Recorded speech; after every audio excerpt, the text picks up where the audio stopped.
Okay, some pretty interesting and important news about the Rotovertor. Um, from my tests with the bit transformer, if any of you have been following my videos, because the phase angle becomes near 90 degrees between the volts and the amps, you actually get a very low power input when you use a scope to see it. So right now I don't have this connected to anything, but in here I put that rotovertor just to keep it quiet. And that's a 1/3 horsepower that ran on 30 milliamps, my last video. And when you turn it off, it just wants to keep going for a while. Anyways, so what I found is that it is very deceptive to have a amp meter showing you what the watts input to a rotovertor is, because there's a big phase shift going on. And in this case, because you have this run cap in the circuit, it makes the current leading the voltage. And when you see the phase shift. So I took some scope shots last night. I put these on the EV Gray board. Right now I am running, the meter says it's drawing 240 milliamps.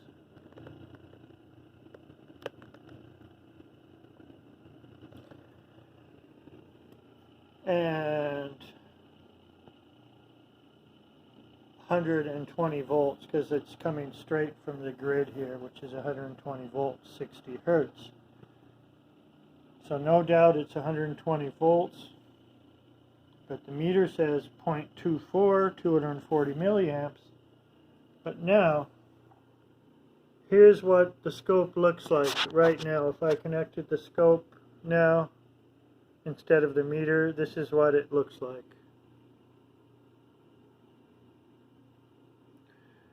And down here you can see what I wrote. 1 AC cycle, like from here to here. If you count those spaces from here to here, it's 24. 360 degrees.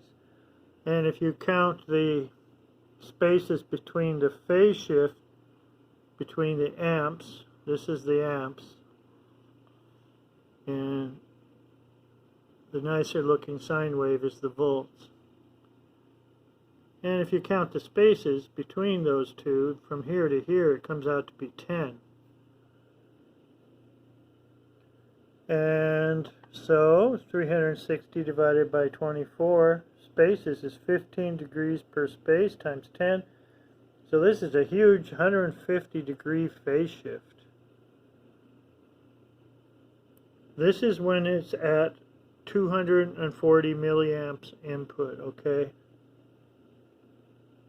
And see what I write? Note, very small triangles of volts and amps overlap is equal to true power. And what I mean by that is that little triangle right up here, that's real power. The rest of this is just voltage, and this is just amps. But the power where it overlaps is these triangles, and they're very small.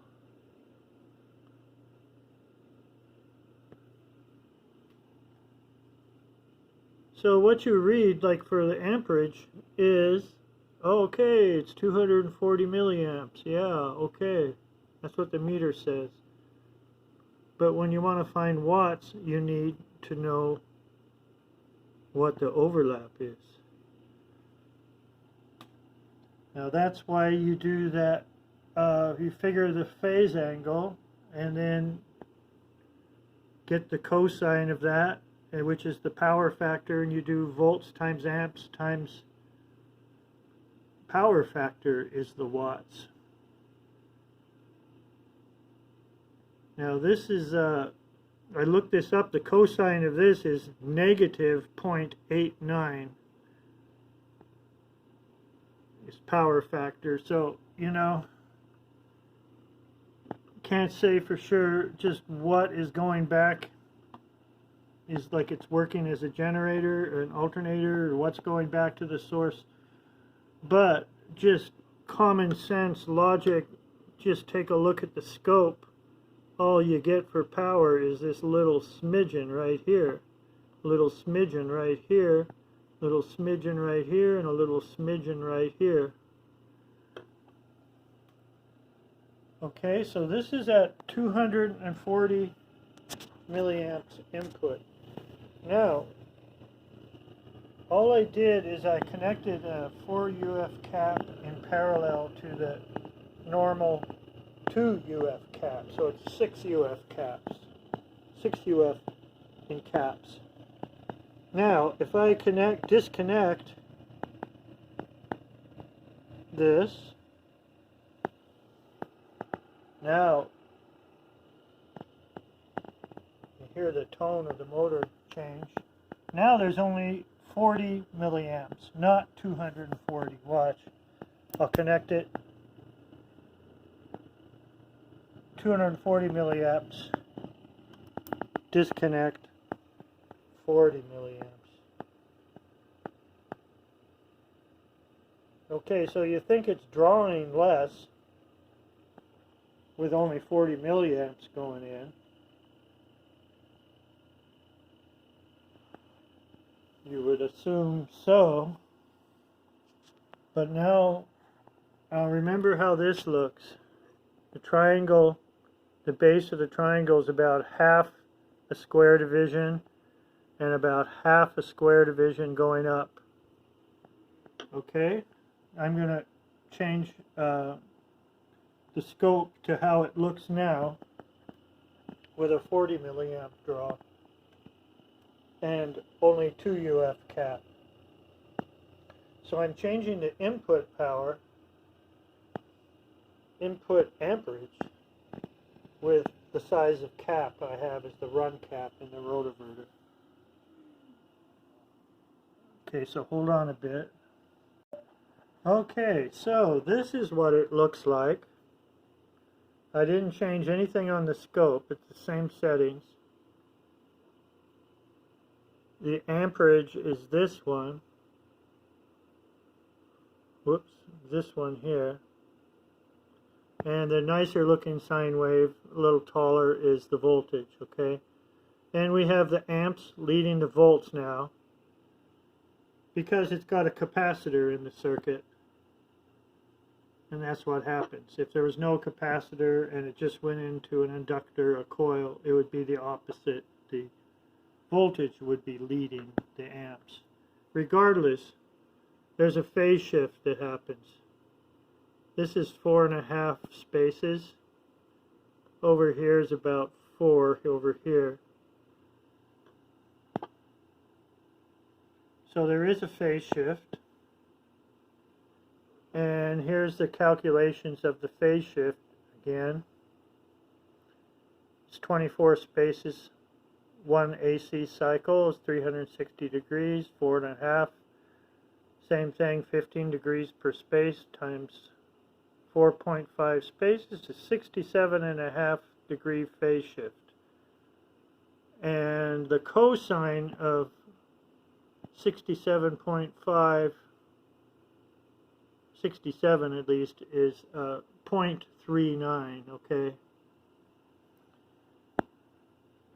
And so you would be doing the amps, 40 milliamps times 120 volts times 0.39 power factor. If you want to mathematically, trigonometrically figure the actual watts using power factor. But just looking at it logically and what you see, look at, here's the overlap, is this triangle right here. And here's the overlap going the other way. Here's the overlap going the other way. So this here is real power. It's where you have both amps and voltage happening at the same time. This is real power. This is real power. And remember when we looked at 230 milliamps input, and it certainly had a much taller, the amperage went full all the way down, up and down on the scope. Now the amperage is only like about 11 or 12 spaces tall. Before it was 40 spaces tall.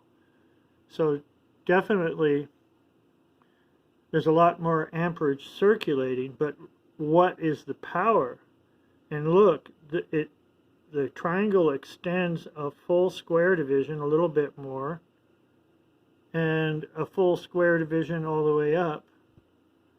And remember before, with this is 40 milliamp one. This is the 40 milliamp where I only have a 2 UF cap.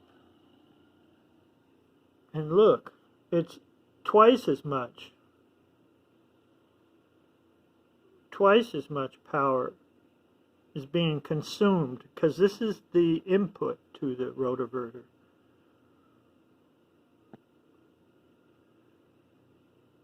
Because the other one, at 230, the overlap was only half a square division and only half tall of a square division. So, just looking at power triangles and not even having to do any calculations,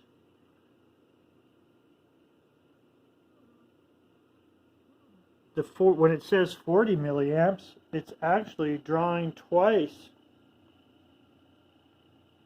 the watts as when it says 240 milliamps.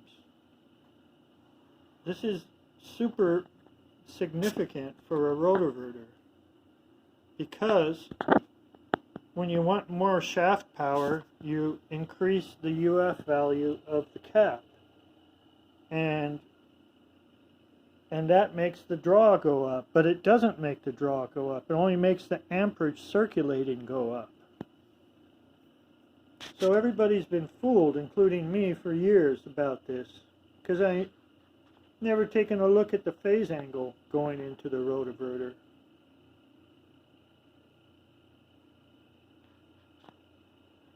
This is why Hector says this is how they hide it. Now, when I use an inverter to run this, it goes, everything's lost. It just draws a lot more. Because the inverter is not compatible to reflecting the phase angle in the draw from the battery. So what would be nice is a special inverter design that reflects exactly what the power consumption really is. And I'm working on that. Anybody have ideas? That would be great. I'm thinking 4 capacitors that discharge every 90 degrees. for the AC. And the capacitor size would be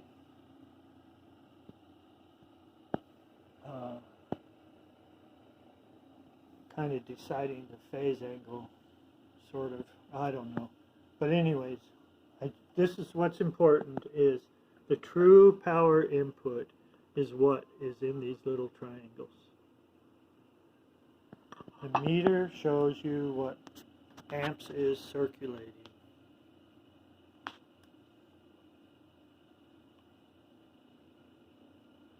So I think this is how, like, Robert Meerland, he used a rotoverter to spin a motor generator, got a looper, excess power. Brian Prater used to use a rotoverter and a single-phase AC motor as a generator with loose belts, and he got it looping, power left over, running on capacitors only. And it's because these guys know about phase angle and what real power is.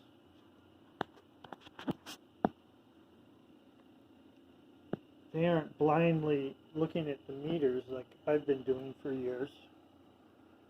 So, this is very significant. This all came from working on the bit a lot and learning about phase angles and power factor from Jerry, for me. And now I'm applying what I know now to the rotoverter. It's very similar to the bit transformer. Everyone's fooled if they just look at the meters input, and they need to look at with the scope. So, just 1 minute. Here's this. Take a look at this again. See those triangles? That's the only time there's real power. I'm going to go to the other one. And here's the other one. This is sure looks like a lot more power input, doesn't it? Remember, the scope is between the grid power coming in and the rotoverter. So this is the input. It looks like more power, and there is a lot more watts, not watts, a lot more volts and amps circulating. But again, look at these little triangles. When you're approaching 180 degrees out of phase, and this is 150 degrees out of phase, you get really small little power triangles, I call them. Now, if there's something that could just input that, boom, and then that, boom, and that, boom, and that, boom, and there's your AC input. Like an in-phase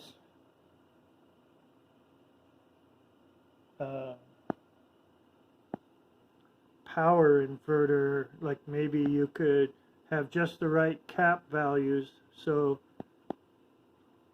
the inductive phase shift gets pulled into being in phase by your choice of cap values. That's what I'm thinking. Phase correction, power factor correction. Except this is on the input. So, there's that. Sorry I spoke so long, 19 minutes. And thanks for watching.